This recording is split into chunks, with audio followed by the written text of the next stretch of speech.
मेरी स्टोरी बहुत सिंपल सी स्टोरी थी, जो आई थिंक आप में से बहुत सारे बच्चों की स्टोरी होगी, बहुत सारे यूथ की स्टोरी है। मेरी स्टोरी में ये था कि मैं भी आरसीएम से नफरत करती थी, और मैं ऐसा सोचती थी कि मैं जिंदगी में कुछ भी कर लूंगी पर आरसीएम नहीं करूंगी। मेरी हमेशा से ये स्टोरी रही। मैंने भी वही पाथ सेलेक्ट किया जो बहुत सारे लोग सेलेक्ट करते हैं। वो पाथ क्या होता है? वो पाथ ये होता है, जब आपको पता नहीं होता है आप अपनी जिंदगी में क्या करना चाहते हैं, अपने मम्मी पापा को ज्वाइन नहीं करना चाहते, तो आप कुछ चीज की एजुकेशन लेते हैं, उसमें ही आप एजुकेशन लेके खत्म करते हैं और कॉलेज करते हैं, उसके अंदर आप नौकरी करते हैं। सब लोगों का पाथ यही होता है। मैंने आरसीएम का पाथ तो सिलेक्ट नहीं किया, मुझे हमेशा से पता था कि मुझे आरसीएम नहीं करना है, तो मैंने वही पाथ लिया जो सब लोग लेते हैं। वो ये था कि मैं पढूं। मुझे हमेशा हमेशा से लगता था मैं फैशन में अच्छी हूँ, मार्केटिंग में अच्छी हूँ, हमेशा से लगता था कि मैं अपने आइडियाज कम्युनिकेट कर पाती हूँ। तो मैंने यही किया, मैंने फैशन कम्युनिकेशन का एक कोर्स किया, फैशन मार्केटिंग का, SD पार्सन से। मेरे पापा हमेशा एक चीज स्टेज से बोलते हैं कि जहाँ पे उनकी एजुकेशन 5 रुपए में हुई थी, सालाना फीस उनकी 5 रुपए हुआ करती थी, उनकी बेटी के लिए उन्होंने 7 लाख से नीचे कभी खर्च किया नहीं एजुकेशन पे।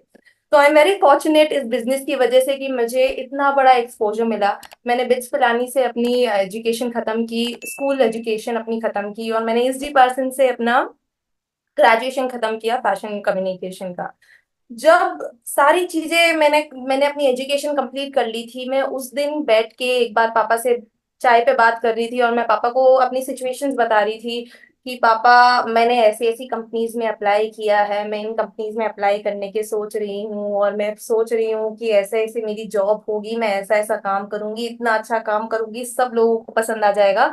तो आप मेरे को बताओ, अगर मैं एक काम करने का सोच रही हूँ, अगर मैं एक जॉब ले रही हूँ, आप मेरे को बताओ एक अच्छी जॉब क्या होती है, एक अच्छी जॉब में क्या होना चाहिए। मैंने मेरे पापा को सिर्फ सिंपल सा ये क्वेश्चन पूछा था।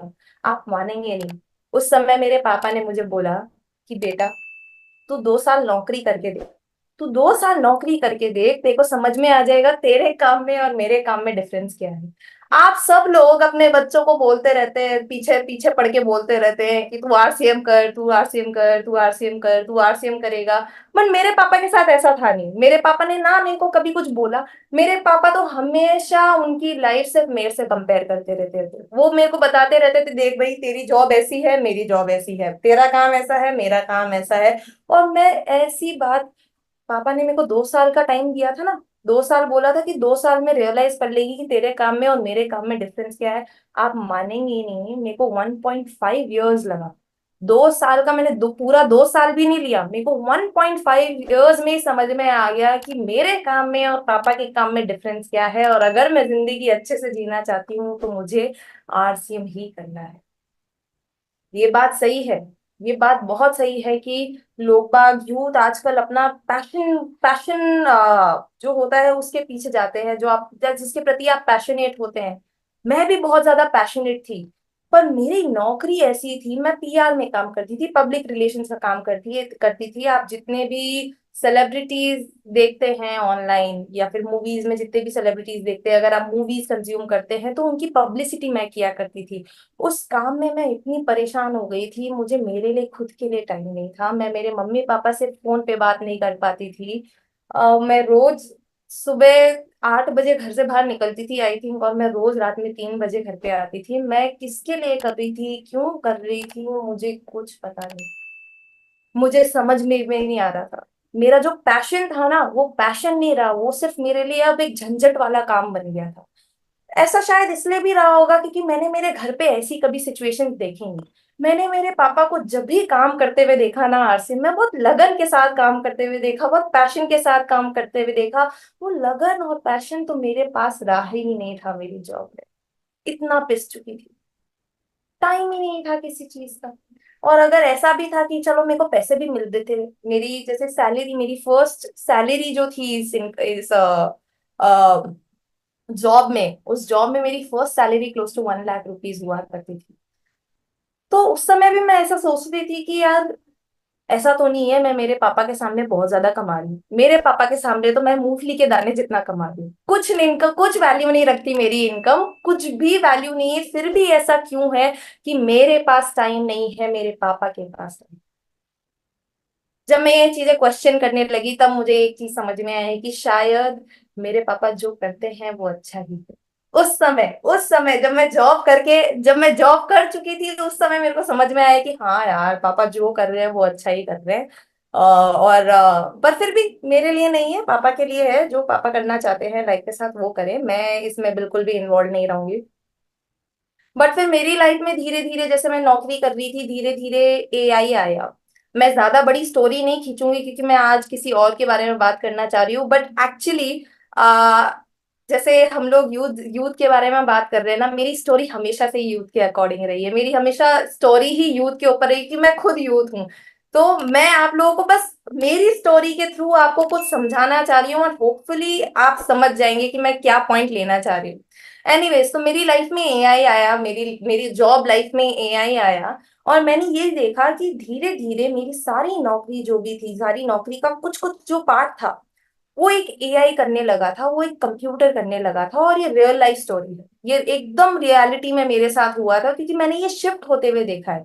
जो लड़की एक कंटेंट पीस अलग से लैपटॉप खोल के, मूवी देख के, इंटरव्यू सुन के, इंटरव्यू लेके लिखती थी, वो लड़की आज सिर्फ क्या करती थी, मूवी देखती थी, कंप्यूटर को बताती थी कि क्या मूवी है, किसके बारे में क्या इंटरव्यू है। वो इतना अच्छा आर्टिकल लिख के देता था मेरे को एआई, कि मेरे को कभी किसी, मेरी बॉस ने कभी ना वो आर्टिकल रिजेक्ट किया, ना किसी न्यूज़पेपर के एडिटर ने वो आर्टिकल रिजेक्ट किया। और मुझे ये समझ में आ गया, उस समय तो मैं बड़ी खुश थी, पर मुझे ये समझ में आया कि धीरे धीरे मेरी नौकरी मेरे हाथ से कब निकल जाएगी मुझे भी नहीं पता चलेगा। और मजे की बात यह है कि आप सब लोगों के साथ यही होने वाला है। आप भरोसा कीजिए या नहीं कीजिए, सरकारें आएगी, बीजेपी की सरकार आएगी, कांग्रेस की सरकार आएगी, आपकी सरकार आएगी, समाजवादी पार्टी की सरकार आएगी, किसी भी कोई भी सरकार आ जाएगी और आपको बोलेगी भाई साहब हम जॉब दिला देंगे आपको। और आप लोग मजे में आके क्या वोट भी दे दोगे कि अरे जॉब्स तो मिल नहीं रहे लोगों को, तो मैं तो जॉब जॉब के लिए मैं इस पार्टी को वोट दूंगा। कितना भी प्रॉमिस कर ले, नहीं मिलने वाली, क्योंकि जॉब्स है ही नहीं देने के लिए, है ही नहीं। इंडिया में अनएम्प्लॉयमेंट एट इट्स हाईएस्ट है अभी। आई थिंक क्लोज टू 70, 60, 70% है, I think, unemployment right now. और ये सारे आंकड़े हमें सिर्फ यही बताते हैं कि धीरे धीरे, हमें शायद रियलाइज भी नहीं हो रहा है, बट धीरे धीरे हम जो भी काम, जिस भी काम में बहुत ज्यादा लगन लगती है, बहुत ज्यादा मेहनत लगता है, बहुत ज्यादा दिमाग लगता है, वो सारे काम एक कंप्यूटर करने लगा है और कर सकता है। अगर अभी उसके अगर अभी उसके ऑल्टरनेटिव्स नहीं आए हैं, तो धीरे धीरे आप देखिएगा, 5 साल दीजिए, 5 सालों में आपको उसके ऑल्टरनेटिव्स ही दिखने लग जाएंगे। मेरे साथ भी मेरी नौकरी में यही हुआ। मुझे रियलाइज हो गया कि धीरे धीरे मेरी नौकरी मेरे हाथ से कब जाएगी मुझे भी पता नहीं चलेगा। अभी तो मुझे ये पता है कि मैं अभी सिक्योर हूँ, बाद में सिक्योर नहीं होंगी। और मैं अपने आप के लिए, मैं इतनी तो इंटेलिजेंट लड़की हूँ कि मैं चाहूंगी कि मैं फ्यूचर में सिक्योर रहूँ, मैं फ्यूचर में सिक्योर रहूँ। बट एनीवेज, मैंने बोला चलो यार मारो गोली, क्या लेना देना, मेरे को क्या लेना देना, चलो चली जाएगी जॉब वगैरह, पापा तो है ना, पापा तो काम कर रहे हैं। फिर भी मैं एक बार के लिए थोड़ी घबरा गई, और मैंने सोचा कि चलो, मेरा काम गया भाड़ में, मैं मेरा पापा का तो पता लगा लूं कि पापा सही है कि नहीं है, पापा सेफ है कि नहीं है, डायरेक्ट सेलिंग तो कहीं चला नहीं जाएगा, पापा का काम कहाँ चला, हमारे घर के का करता धरता वो है। तो मेरे को ध्यान लगा के एक बार रिसर्च करनी थी कि अब पापा क्या करेंगे अगर कुछ भी हो गया तो। और मेरी रिसर्च के थ्रू मुझे एक चीज समझ में आई, कि दुनिया में दो चीजें होती है।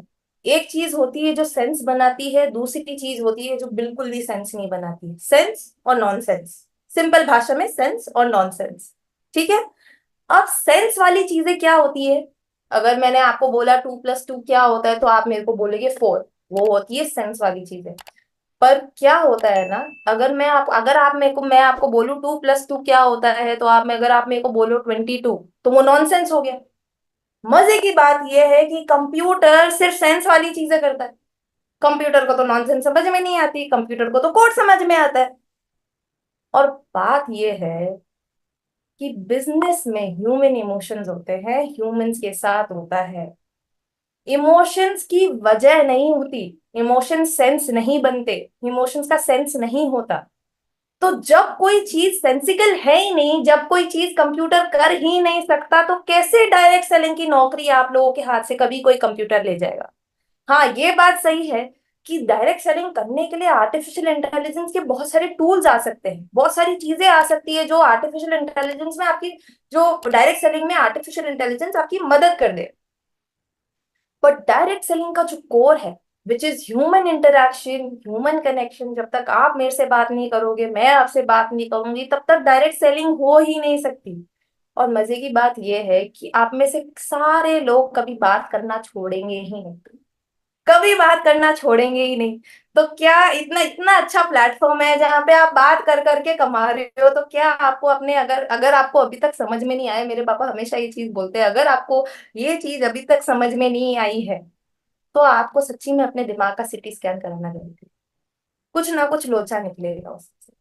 एनीवेज, ये था मेरा सेकंड रीजन, जब मेरे को समझ में आया है कि एक्चुअली में अगर मेरे को लाइफ में सिक्योर होना है, तो मुझे डायरेक्ट सेलिंग आगे पीछे करनी पड़ेगी। फिर भी मैंने ऐसा नहीं सोचा था कि मैं इतनी जल्दी डिसीजन ले लूंगी। फिर भी मैंने अपने आप को 5 साल का टाइम दिया था। बट फिर क्या ऐसा हुआ कि इस लड़की ने वो जो 2 साल थे, 5 साल थे, वो भी नहीं देखा, 1.5 ईयर्स में ही वो डिसीजन बना लिया कि मेरे को आरसीएम ही करना है। उसकी स्टोरी कुछ और है, वो स्टोरी मैं एकदम स्किप कर दूंगी, बट मैं आपको ये चीज बताना चाहती हूँ कि ये रियलाइजेशन, जो थर्ड रियलाइजेशन था, ये मेरा सबसे बड़ा रियलाइजेशन था, probably one of the reasons why I actually chose to stuck around, one of the reasons कि मैं यहाँ पे हूँ और मैंने एकदम अल्टीमेट डिसीजन बना लिया कि जिंदगी में अगर कुछ करना है, मुझे आरसीएम करना है। वो इसका सिंपल सिंपल रीजन था, विमेन एम्पावरमेंट, महिला सशक्तिकरण। महिला सशक्तिकरण क्यों? क्योंकि मैं खुद राजस्थान से आती हूँ, मैं मेरी जैसी लड़कियां राजस्थान में बहुत कम देखती हूँ। आप में से बहुत सारे लोग यहाँ पे होंगे जो राजस्थान के नहीं हैं, बाहर के हैं, महाराष्ट्र के रहने वाले होंगे, गुजरात के रहने वाले होंगे। आपके यहाँ पे तो लड़कियां फिर भी ठीक है। राजस्थान में लड़कियों को घूंघट में रखते हैं, बाहर नहीं निकलने देते, कुछ भी नहीं करने देते, उनकी से शादी करवा देते हैं और वो उनको मस्त रहने देते हैं, अपने पति के ऊपर लाइफ चलती रहती है। बट मुझे हमेशा से पता था, मेरे पापा क्या आरसीएम की वजह से बहुत सारे लोगों से मिल चुके थे, बहुत सारे लोगों से बात कर चुके थे एक पर्सनालिटी डेवलप हो गई थी, इतनी तो समझ आ गई थी कि अगर आज देश को आगे बढ़ाना है तो महिला को भी आगे बढ़ना जरूरी है। अगर आज एक फैमिली को आगे बढ़ाना है तो फैमिली को भी महिला को भी फैमिली में आगे बढ़ना जरूरी है। जब उन्हें ये इन सब चीजों की समझ थी, उस इसलिए क्योंकि उन्हें इन सब चीजों की समझ थी, इसलिए आज अंजलि कोठारी आपके सामने आ सकती है और बात कर सकती है। नहीं तो क्यों आती? नहीं तो आप आती। मेरे पापा की तो 700 रुपए की नौकरी थी, अगर मेरे पापा वो चेंज नहीं बनाते तो क्या अंजलि कोठारी आ पाती और आप लोगों के बीच में आके इतनी बड़ी बात कर पाती? नहीं कर पाती। मैं जब आरसीएम में आई थी ना, तब मुझे हमेशा से लगता था ये बुढ़े लोगों का बिजनेस है और लड़कों का बिजनेस है। मुझे हमेशा से ऐसा लगता था। मुझे ऐसा लगता था कि मैं मेरे जैसे चेहरे देखती ही नहीं हूँ, मुझे मेरे जैसे चेहरे दिखते ही नहीं। क्यों ऐसा है कि अगर डायरेक्ट सेलिंग की शुरुआत एक लड़की ने की थी यूएस में, तो क्यों ऐसा है कि हमारे आरसीएम में एक भी फीमेल को स्ट्रॉन्ग लीडर नहीं है? एनीवेज, जब मैंने अपने आप को ये क्वेश्चन सुना, समझा, जब मैंने अपने आप को ये क्वेश्चन पूछा, मेरे को एक चीज और रियलाइज हुई थी कि आज मैं जो भी लड़की हूँ, मैं आज जो भी कर सकती हूँ सिर्फ और सिर्फ आरसीएम की वजह से कर सकती हूँ, और किसी की वजह से नहीं कर सकती। ये सारे चेंजेस मेरी लाइफ में जो आए हैं ना, सिर्फ और सिर्फ आरसीएम की वजह से आए हैं, क्योंकि मेरे मम्मी पापा ने लाइफ देख ली, उन्होंने इतने सारे लोगों से बात कर ली, पर्सनालिटी बिल्ड कर ली, इसलिए आज अंजलि कोठारी आपके सामने बैठ के बात कर पाती है। ये थे मेरे 3 रीजन। मैंने आपको बहुत शॉर्ट से तरीके से आप लोगों को समझाने की कोशिश की है।